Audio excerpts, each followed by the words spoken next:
We knew the political landscape was going to be vastly different tomorrow, but what I'm really struck by is the fact that there seems to be no middle ground politically anymore. It is right and it is left, and there's nothing left in between. John Wright. Yeah, and that's going to be a real concern for both the government under Ford and also everyone in the province, because when you don't have that space on an axle, so to speak, it heats up and there's confrontation.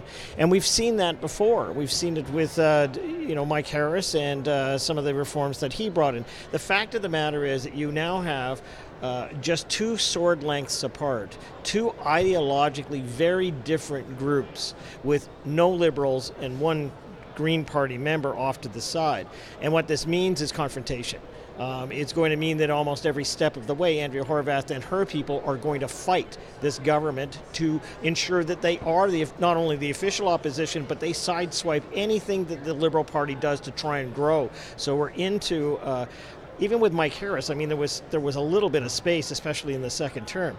But right now, it's right against each other. And I think 3 months from now, 4 months from now, we're going to have the government getting ready to open the legislature. But it's going to be a very, very forceful group of people in that legislature. And Doug Ford is going to have to make a lot of cuts, and he is going to have to target a lot of the programs that the Liberals and the NDP hold dear. He's going to have to, I would imagine. Catherine. Yeah, I mean, he's got a huge job ahead of him. He is obviously inheriting a massive deficit. And, listening to his speech tonight, he said the things that I think Ontarians were really craving to hear, which is a leader standing up there saying, I'm going to rein in spending, I'm going to reduce the deficit, I'm going to make life more affordable. And I mean, people have wanted to hear that, and that's really, I think, one of the reasons why he won tonight. So he does have a huge job, and I guess we'll see how he's going to implement that. Murtaza. I think there's one other trend that I could see. If you notice that university towns, wherever you can find a university, they have not voted PC.